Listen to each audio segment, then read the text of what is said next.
This is episode 754 of the Rio Grande Foundation's Tipping Point, New Mexico. I'm Paul Gessing, president of the Rio Grande Foundation, New Mexico's free market think tank. You can find out more about the foundation at riograndefoundation.org. I am very pleased to be joined this week by Pete Dinelli. Pete has run for mayor of Albuquerque and is in many ways a pundit and commentator on New Mexico, or especially Albuquerque policy issues, as well as politics and city issues with regard to the mayor's race and city council. So we're going to be doing a deep dive on this show into Albuquerque's mayor's race and the status of political issues facing the city of Albuquerque. So, Pete, welcome back to Tipping Point, New Mexico.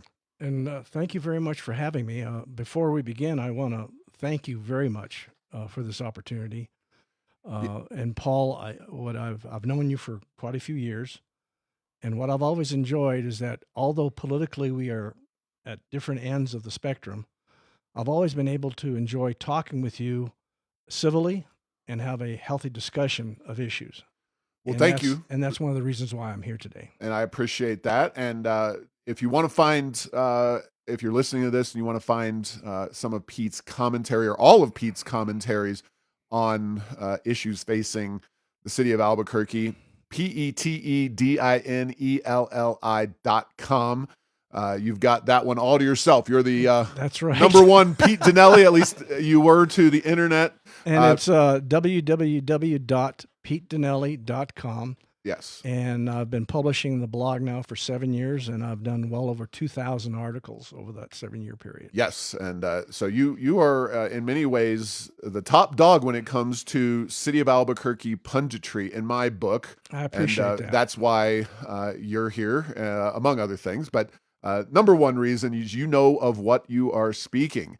So we're going to really do this deep dive, but let's start off with kind of the broad 50,000-foot examination of not just the mayor's race, really focus more on some of the issues that are shaping the mayor's race and council races as Tim Keller goes for an unprecedented third term as the mayor of the city. And what I want to point out, he's going for his third consecutive term. Consecutive term, yes. Another mayor that did serve 3 terms was Mayor Chavez. Right. He served 1 term, took 4 years off, and served 2 terms thereafter. Correct. So where do you want to go with this? Well, we all know some of the big issues facing our city: crime and homelessness. It doesn't take Pete Dinelli to show up here and tell us that those are the issues facing Albuquerque, but if you could elaborate a little bit deeper into those. That's a good start. Standing back from what I see, there are 4 major issues that are very much involved in this municipal election, both in the mayor's race and the city council. The first is crime. Mm-hmm. The second is the unhoused or the homeless, depending how you want to phrase it. Now, before we get into too much on that, how much crossover do you think there is among those issues, in a sense that especially the homeless and that group creates or causes crime issues? The crossover is directly related to the drug abuse. Okay. And the fentanyl crisis. That's what I believe. Okay. The crime issue. So those are the first 2. The other two is Sanctuary City. That's now bubbling up to be a major issue in the race for mayor. Yep. And the 4th issue is affordable housing. When you take a look at the crime issue, what is interesting is that the Journal did a poll, and the poll was pretty clear. More than half of Albuquerque voters, 53%, cited crime as the biggest issue facing the city of Albuquerque. 53%. Mm-hmm. That's both Democrat and Republican. Right. However, homeless came in second at a whopping 47%. Right. There are a lot of other smaller issues. Now, let's take a look at crime first, and then we'll talk about the unhoused. Crime, for the first time in 7 years, is starting to come down. Mm-hmm. And the statistics are such that, according to ABD's mid-year statistics for 2025, all major categories of crime are down compared to the same period of 2024. Auto theft has dropped 40%. Residential burglary has dropped 14%. Commercial burglary has dropped 24%. Major nonviolent crime is down by 25% when you add in shoplifting. The three main categories of violent crime of aggravated assault, sex crimes, and robbery are down 12%. Homicides, which are identified as a totally separate category, have declined by 28%. Murders went down from 47 in the first half of 2024 to 34 in the first half of 2025. What's dramatic about these statistics, they're coming down from very high numbers. Correct. So the actual increment in comparison over the last 10 years, they're coming down, but they have a long ways to go to come down. Right. So the perception of the public is that the overwhelming majority of the people in Albuquerque do not feel safe in Albuquerque. And I can give you the breakdown on that, but that's the main conclusion you can arrive at. Right. Now, when it comes to the homeless, and again, over the last 10 years, you've had a dramatic change in the Albuquerque Police Department when it comes to crime, and they're being able to handle it. In 2009, when I left as Chief Public Safety Officer, the Albuquerque Police Department was the best equipped, best trained, best funded department in the city's history. We had 1,100 police officers. What happened when Mayor Barry took over after he defeated Marty Chavez, there were dramatic changes in the Albuquerque Police Department. You saw morale plummet. A lot of this had to do with the fact that, and by the way, Darren White was part of this. You had a situation where morale went down dramatically, and it plummeted to 800 to 900 police officers over an 8-year period. So we went from 1,100 police officers to 850 rather. When Keller took over, he made the promise, we're going to get back to 1,100 officers, and we're going to do even better. We're going to have 1,200 officers by the end of my first term. What happened is that things got even worse under Keller. Crime skyrocketed, and on top of that, the police department again continued to nosedive. When he took office after Barry, APD was down to 800 police officers, and they have thrown money at it. Today, Albuquerque Police Department is the largest, it always has been, the largest budget in Albuquerque's history. Sure. The fact that they are the fact that crime became out of control had a lot to do with the fact that APD had plummeted in numbers. Now, we talk about the homeless. You asked the specific question regarding crime. A large part of the homeless issue relates to fentanyl use. You're not dealing with a large number of unhoused that are engaging in serious violent crimes, although it has happened at locations where they congregate, where I think Coronado Park was the best example. 100 to 150 of these homeless were living at Coronado Park. And this is the park right off of I-40 Right. that was shut down eventually. They had to close it. Right. Because there was so much violent crime and serious assaults, rapes. They closed it down. What's interesting, and I really have to emphasize this, Coronado Park was a result of Tim Keller's policies. He had a hands-off approach. And finally, he recognized we've got to close it down. And they closed it down, and basically the crime went away. But the overwhelming, what's interesting to note, when you deal with the homeless issue, they've done a point in time. We have 2,750 homeless people that have been identified in the Albuquerque area. Again, that is a dramatic increase over the last couple of years. It's an increase of 18%. And the statistics, again, are very dramatic when it comes to the increase of the unhoused. In response to this crisis, what Keller has done is he's created 5 shelters now. And in the last 3 years, the Keller administration has spent $300 million to establish 5 shelters. Spending's gone exponentially up. Dramatically up. The thing is, though, is that he is now spending an average of $60 million a year on top of that $300 million. Mhm. And the question that you have got to raise, where has that gotten us? Mhm. The downside to this is that the mayor's policies are not working. He has taken an approach of shelter. Of those 2,750 homeless, the statistics are very clear.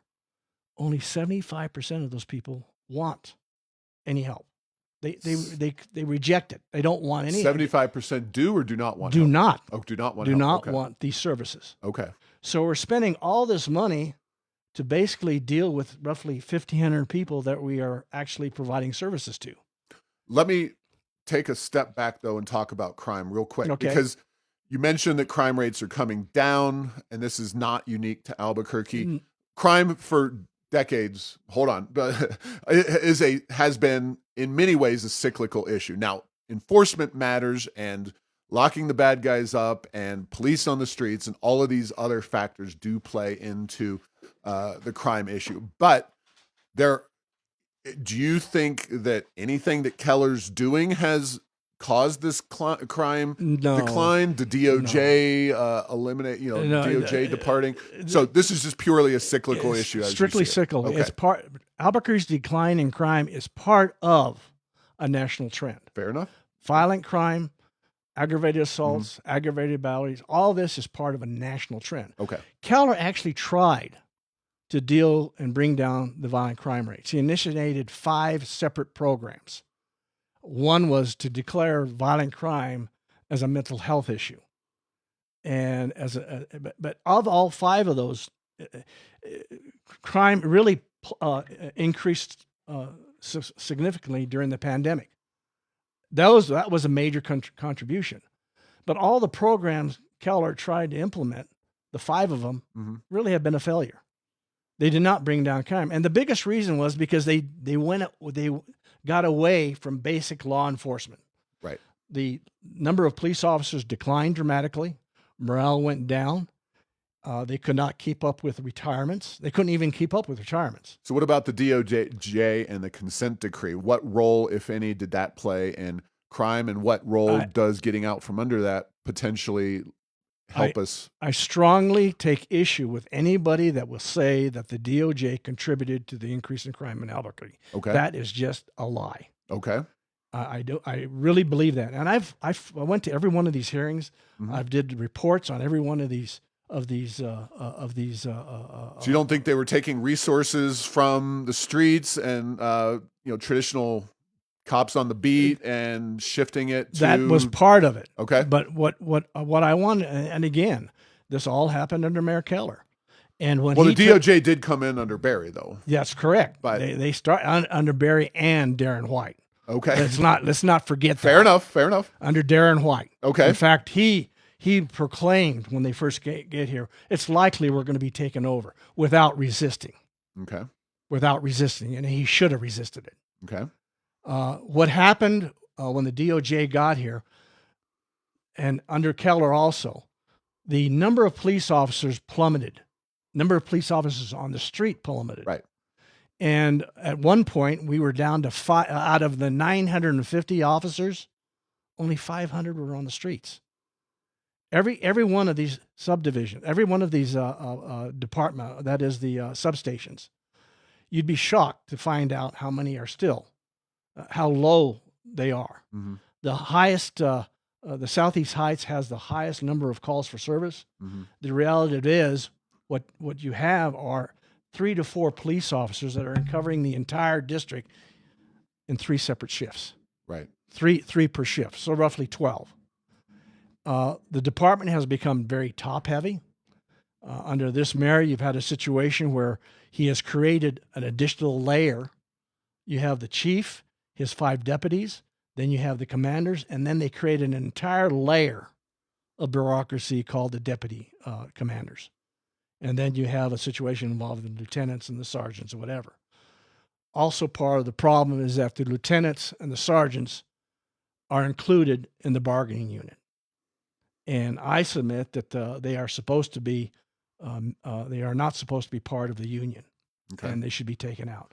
So there are a number of complicating issues, but the bottom line is when you try to argue that it was the DOJ, the fact is the DOJ was never meant to address a situation. The whole purpose of the DOJ is to implement constitutional policing practices.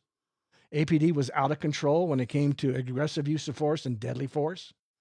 They repeatedly showed what was going on. But have you ever wondered what differentiates Albuquerque's DOJ's consent decree from all the others in the country? Have you stopped to explore No, that? I've not looked at that. There's 9. There's 9. All the other 9 consent decrees deal with racial profiling, whether it be Hispanics in Seattle or whether it be the African Americans in New Orleans or whatever. The overwhelming majorities deal with racial profiling. Okay. What our DOJ consent decree deals with was the way the Albuquerque Police Department was dealing with the mentally ill. That was the critical issue. Okay. Hence, you had James Boyd, who was shot and killed by a lineup, practically, almost a firing squad of police officers. You had repeated cases of where they would subdue and wind up killing an individual that was undergoing severe psychiatric problems or meltdowns. That's what differentiated Albuquerque's. And to me, that was a very tragic situation. Let me, got a lot to cover Sure. in this conversation. You mentioned the 4 broad categories. We've kind of talked fairly extensively about crime and homelessness and their connections and sometimes lack thereof. But you mentioned affordable housing and sanctuary versus immigrant friendly. Let's talk about the housing. Well, let me ask it Sure. this way though. What connections, if any, are there between homelessness and affordable housing? You don't seem to indicate that many of the people on the streets want help, but is the lack of affordable housing directly contributing to the homeless situation, or are they two kind of separate issues? Well, they're 2 separate issues. Okay. But it's been documented that the chronic homeless, the number is 75% of those that have been determined through the point in time, and this is documented. What's on top of that? 60 to 65% of these people, of the chronic homeless, are either suffering from mental illness, severe mental illness, or they're suffering from drug addiction. I've been advocating now for the last 4 or 5 years that the answer is not shelter, like Keller is throwing shelter. We're going to spend all this money on shelter and get them. That's strictly temporary. Right. The legislature in the last legislative session back in January enacted the behavioral health package, and they actually amended and changed New Mexico's mental health commitment process, giving more authority to the courts to decide. I really believe it's long overdue that that mental health commitment hearings be made an integral part of solving the homeless issue in Albuquerque. Okay. And they allocated $500 million, upwards to $1 billion, to reestablish the behavioral health programs that we once had, which were decimated by Susana Martinez. So, to me, part of the problem is dealing with the drug addiction and the mental illness, and the only way you're going to do that is it's not with shelter. There is definitely there is a separation there between the homeless and the unhoused, between the homeless and affordable housing, rather. Yeah. What I get annoyed with is that when they talk about affordable housing, the mayor's running off his mouth, to be honest with you. He says we are suffering from an affordable housing crisis. Right. It's not an affordable housing crisis. It's a major crunch. When he talks about when the politicians start talking about affordable housing, they're talking about really subsidized housing, because the building materials and construction housing is pretty well, for lack of a better term, it's market oriented.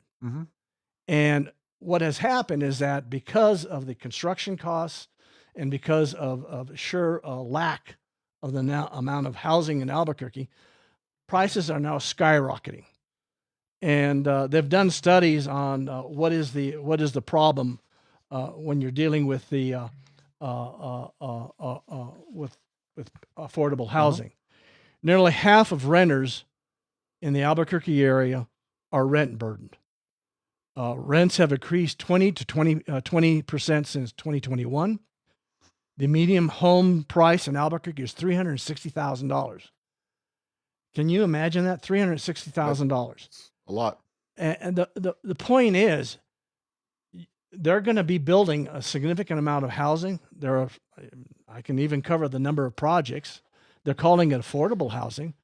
But the reality is, when you talk about affordable housing, what the politicians and the legislators are actually talking about is subsidized housing. Right. Because a lot of these people are never going to be able to afford paying $360,000 for a home. Well, we're going to try to circle back to that. But your fourth point is sanctuary and immigrant friendly. And I would like you to clarify what the difference is between a more traditional sanctuary city and what Albuquerque is, which is immigrant friendly. But I also want you to tie into that, if you would.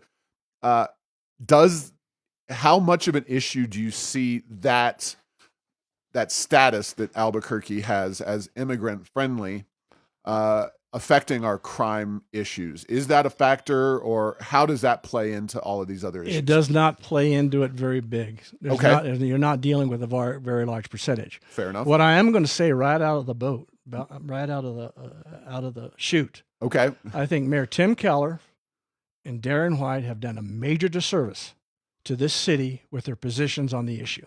Okay. And I'm going to be very clear. Albuquerque has never been a sanctuary city. Right. It's always been an immigrant-friendly city. So what is the difference? And you have to understand the historical significance of this. Mm-hmm. We've been an immigrant-friendly city for 23 years. Yeah, 23 years. Yeah. And do you know where that came from? Hess Intema, a Republican, a conservative Republican whose wife happened to be an immigrant. Right. And now let's get into it. The ordinance provides that Albuquerque, and this is why we're an immigrant-friendly city.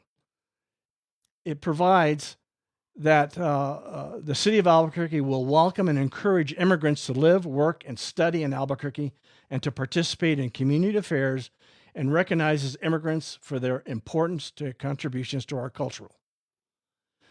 Sanctuary City, on the other hand, requires local government to essentially shield the undocumented from federal authorities and federal arrests. Immigrant-friendly cities, on the other hand, enact policies that are favorable to undocumented people to allow them city services and to afford to go ahead and take advantage of those services. The big difference, and probably the major difference between immigrant-friendly and sanctuary cities means that the local law enforcement will not assist U.S. Customs with arrests unless there is a warrant or unless you have probable cause to believe that these individuals. Immigrant-friendly, on the other hand, the city will not ask your immigrant status. And to me, and the reason why I think that both of them have done the disservice, that is why. So just to be understanding, I believe, just before you get your point out there, my view is that Keller has taken immigrant-friendly status and attempted to muddy the water to make it seem like we're much more of a sanctuary city. And that's why I feel he's aggravated the situation. Right. And White has the opposite perspective, which he is for getting rid of the immigrant-friendly, and he's tried to also muddy the water for political reasons to make us seem more sanctuary. You have the same approach that I have to what's happening. I thought we were on the same page. Just wanted to be sure. What bothers me about Mayor Keller, he proclaims, he issues this proclamation as a result of what's been happening, as a result of what happened on the West Side with the arrest of an immigrant. Okay. The truth is, the mayor does not have the legal authority to declare Albuquerque a sanctuary city. You have to have city council to do that. It's the city council, and the city council has done it now twice. First, 20 some odd years ago, and more recently, a couple of years ago, where they modified it somewhat. Okay. Keller then proclaims we are sanctuary. He actually used those words in a forum. Mm-hmm. We're a sanctuary city. What he did was he red flagged the city of Albuquerque for the Trump administration. Right. And what the Trump administration did, they jumped on it and they shoved it right up the city's como se llama. Well, okay. What we're seeing is a role play of, Keller knows that Trump, by throwing him some red meat, waving the red flag, that Trump will engage and that Trump will piss off the Democrats. He'll get the Democrats' votes. Keller knows better, and he did it anyway. But he's doing it for a political reason. Albuquerque is only one of 13, or I have the numbers. Albuquerque is only one of 18 cities in the country that have been declared by the Department of Justice to be a sanctuary city. New Mexico, there's 13 states that have been declared sanctuary states. Right. New Mexico isn't on that list. Right. And we're on that sanctuary city list because Keller threw red meat, as you said, right, and they took the bait. Right. And now we're having to go to court to defend it. Right. Had he had done, and the other thing too is that I hold White responsible just as equally. He's running around out there talking about all the crime that's being committed by immigrants, not realizing that he's trying to become the mayor of a city that has a very large immigrant population, number one. Documented, undocumented, or otherwise? Both. Okay. And you have to understand, you have to look at Albuquerque. It's probably the most culturally divergent cities in the country. Mm-hmm. And let's be realistic about it. You have a breakdown. Albuquerque, according to the last census, 37% of the city is classified as Anglo or white. Mm-hmm.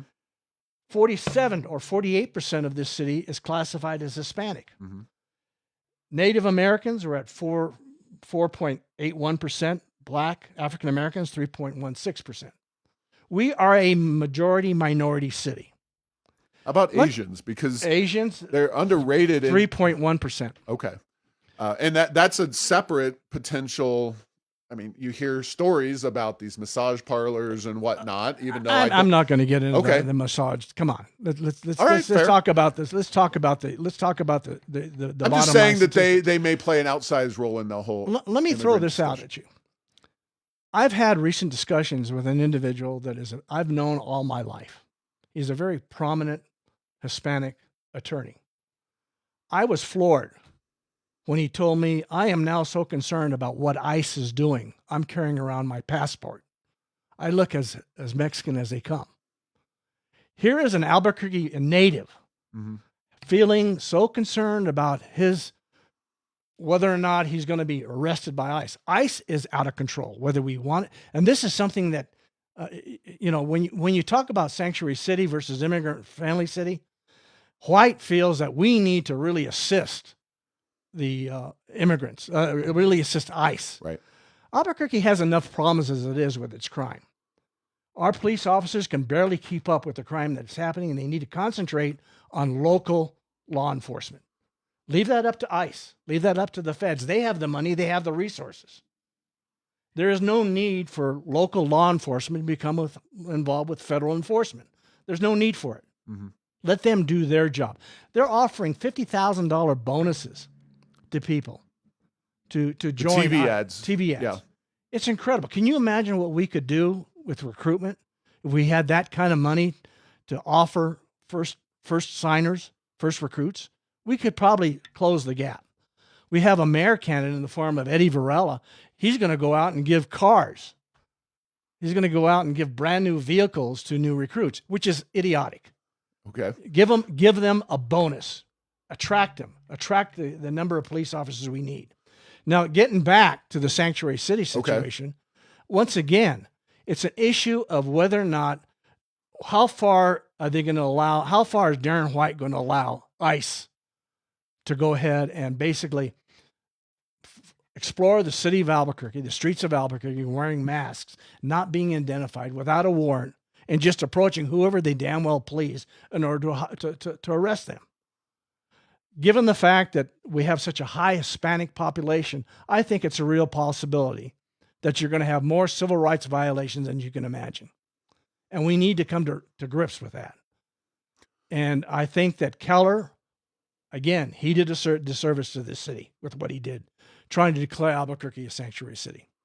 All right. Well, we could definitely talk about many of these issues quite extensively, but I want to drill down into kind of the dynamics of this election more specifically, because I'll just set the table. If you have anything that you disagree with me on, feel free. But so as I see it, you have two fairly progressive candidates. You have the incumbent Mayor Keller, who has very high negatives, but also has campaign financing through the city and a lot of money and the power of incumbency, name ID, et cetera. You have Alexander Ubaez, who is also a progressive, who has been kind of battling with Keller for that group. So those two, and then you have formerly 5, but now 4 more center-right, maybe you could call right, more right of center, maybe Varela as well, but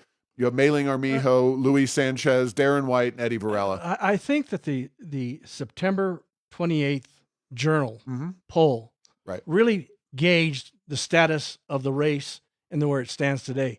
So let me start with that premise first. Sure. Tim Keller came in with 29%. Correct. Which is low for an incumbent. Extremely low for an incumbent. Darren White came in second with 16%, followed by Alex Ubaez and Luis Sanchez, each with 6%. Mailing Armijo came in with 1%. Eddie Varela came in with 2%. Daniel Chavez came in 1%. He's since dropped out. A whopping 37% were undecided. Right.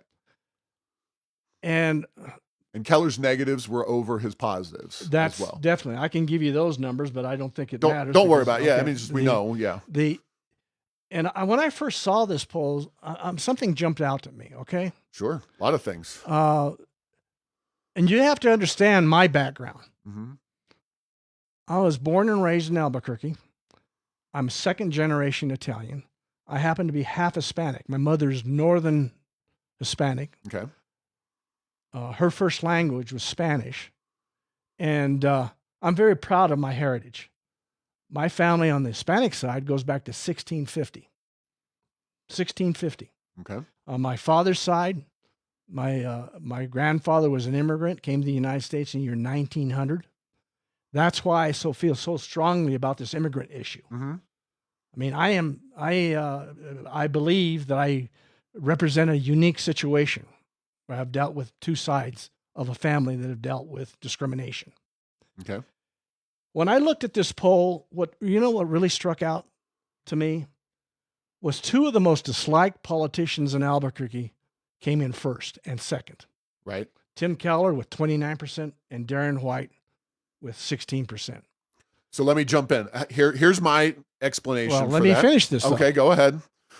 The other 5 are all Hispanic, right, and they were basically pushed aside when it comes to this poll. Well, you have the incumbent. Of course, incumbency has many advantages. Then you have Darren White, who has a long track record of being in a Republican, party milieu. So to the extent you have Republicans in Albuquerque, which are definitely a minority, but a significant group, Darren White is able to capture a plurality, if you will, of those Republican voters because he's been doing this for so long. He's run for Congress. He had a radio show. He's been involved in various other policy. You can break it down even further. Tim Keller, for example. Okay. His 29%, 70% of those votes, of that 29%, 70% of that are Democrat progressives. Right. That came out. They identify as liberals. When it came to Darren White, his overwhelming majority of support came from Republicans. Alex Ubaez, you break his numbers down, and again, he is making progress. He made inroads to Keller's progressive base.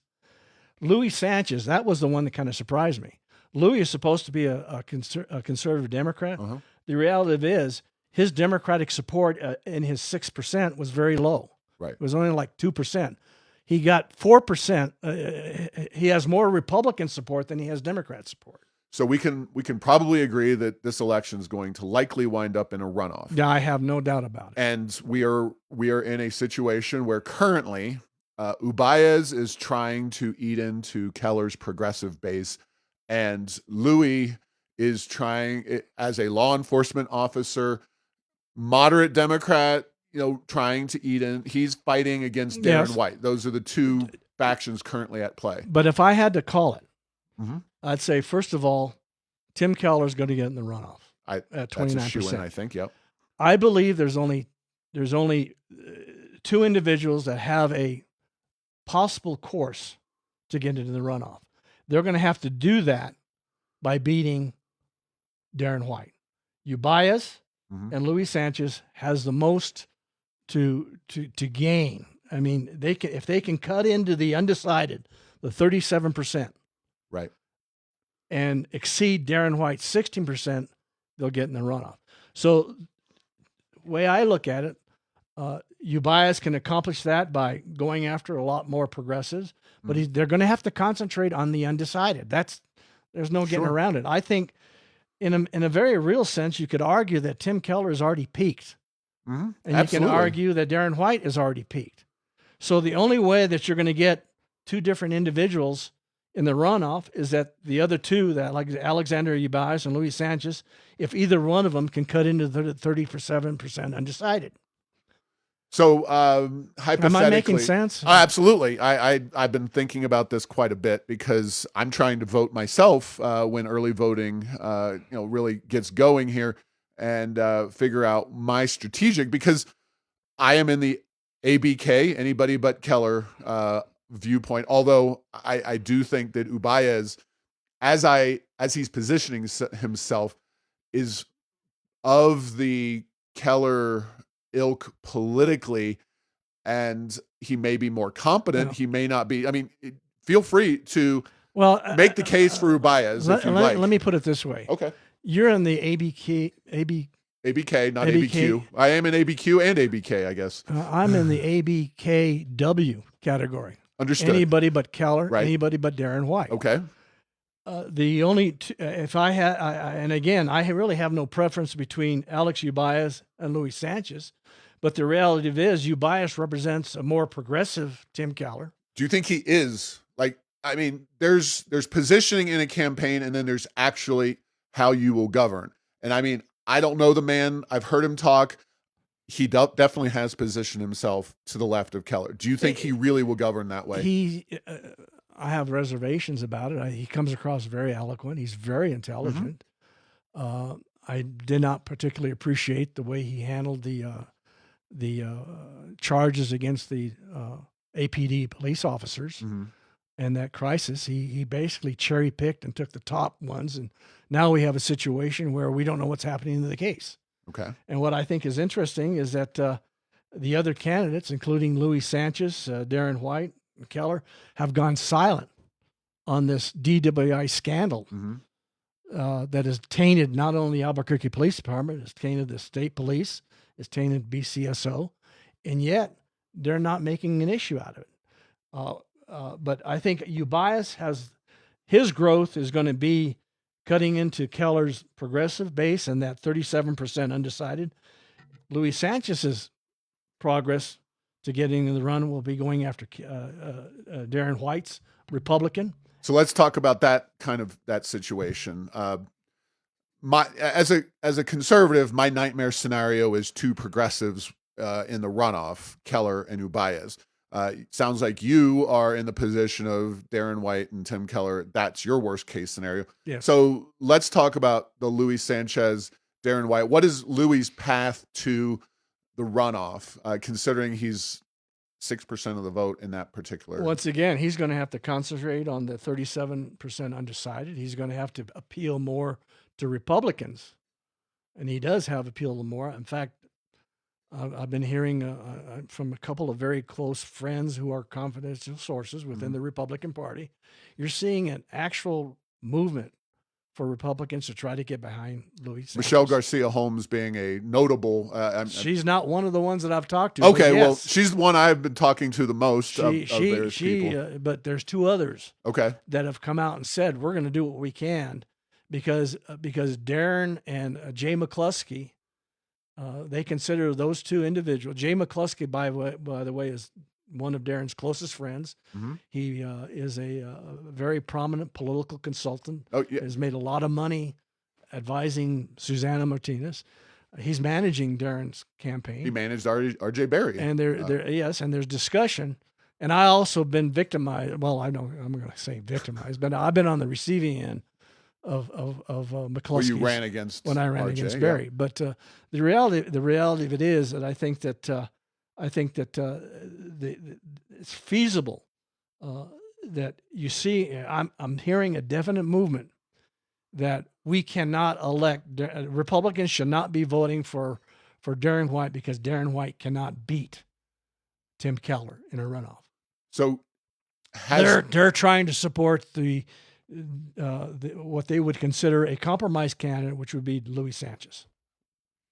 So Louis, in my estimation, there's no question that Louis has a more likely path to victory in a runoff than Darren White does, just demographically, politically. I think that is a realistic thing. Obviously, it's tough for somebody to make that winnability. Running on winnability is not something you talk about. I'll say something bold. Something bold. I don't believe Ubias.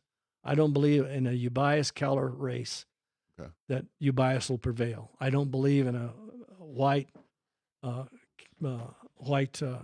Keller race that White will win. Okay. I think that if the race is between Tim Keller and Louis Sanchez, I think there is a real good chance that Louis could win. Okay. We don't have much time left, but that went by fast. Yeah, well, really good conversation tends to have that reality. I do want to dig in just briefly into this public financing situation at the Rio Grande Foundation, and we may disagree fairly significantly about this. I don't know what your position is. We don't think the whole thing it needs to be tossed out. The whole thing is ridiculous. Let me just tell you my position. Go ahead. I think it's gone too far. They need to get rid of it. Okay. Or they need to say, if you qualify for the ballot, we're going to give you the financing. Because the reality is, the way it stands now, if you look at the city council races and you look at the mayor's race, only the incumbents really qualify for public financing. Right. Keller had it down to a science. Right. He qualified for public financing, and then he got $733,000. And on top of that, there was a measured finance committee that raised $150,000, which is also going to be used to run against Darren White and any of these other candidates. Right. So I think what is happening, and again, virtually every four of the incumbent city councilors who are qualified for public financing. Right. And it's turned into basically an advantage to the incumbents when the goal was to try to theoretical goal, yes. And the goal should be trying to expand the ballot. Give them more time to collect the signatures, give them more time to collect the $5 donations. But the reality is, the incumbents aren't going to want to change it. They're not going to change it. Okay. Get rid of it. I appreciate that. And I've got to ask you, sorry, before we go. No, I'm not running for mayor. I'm going. No. I would ask that if I thought that was the case. But realistically, I think we are going to be waking up after the election, after the runoffs, after everything is said and done, with a city council that is slightly to the left of where we are now. That is Dan Lewis. Dan Lewis is in a dogfight. Yes. Renee Grout is looking fairly good. Clarissa Pena is looking good. Feeblecorn, I don't even know if she has any opposition. She has a write-in opposition. Okay, write-in. Very aggressive campaign against her. Well, we'll see how that pans out. But District 1 is, of course, the most noteworthy because that is the one where Louis is leaving. There's no incumbent. You have Joshua Neal, a Republican. You have Aaron Griego, who I would call a he fits the Moderate. district very well. He's kind of a moderate, kind of Ken Sanchez's-esque Democrat. And then I don't know anything about the other candidates, but any predictions for District 1? Could that go progressive? Do you think it'll? I mean, the Republican Neil is. I think it's going to be Stephanie Tyas, she was denied the ballot. She's back on the ballot. Right. She may have some momentum because of that reason. But if I had to call it right now, I'd say Aaron Griego. He's a moderate Democrat. Right. He's a former Albuquerque firefighter. Right. He retired there after 23 years. He is a native of Albuquerque. Daniel Leyba is another one that he's young 29 attorney. He works for Keller. That concerns That's me. disqualifying by itself in my estimation. Concerns me because I think he's going to be more. Right. But if I had to call that election, I'd say it's going to be Aaron Griego and Stephanie Tejas. You think there'll be a runoff, perhaps? Yeah. Okay. Well, there will be a runoff. That's my council district, so we'll see how that one goes. I think Leyva will only turn into a Keller supporter on the council. Which that's a problem. So, all right. Well, Pete Dinelli, give us your website information, any other ways people can reach out to you. It's www.petedinelli.com. I try to publish 5 days a week. I've been doing this now for 6 or 7 years. It's nothing but my hobby. And what I've discovered is I had a very prominent politician tell me, Pete, I read another very prominent political blogger, and I read him for the gossip, but I read you for the facts. And what I've discovered, a lot of times people tell me point blank, I don't agree with what you say. Right. But I find your blogs to be very informative. And to me, that's the compliment. And again, it's my hobby. But it's www.petedinelli.com. And I've published well over 2,000 articles over the last 7 years. I hope to continue it for a little bit more. But I've thought about throwing in the towel, but I'm having too much fun with it right now. Sounds good. Well, by the way, I'm averaging about 70,000 views and reads a year. Nice. Excellent. Well, thank you for your service, and thanks for Sure. all the information and conversation. So invite me back, Paul. I will. Thanks for listening to this week's episode. Find all episodes at tippingpointnm.com or at the Rio Grande Foundation's YouTube channel. Subscribe to the show at Apple, Stitcher, or tell Google Home to play Tipping Point New Mexico. Thanks to Path 3 Marketing for producing this show.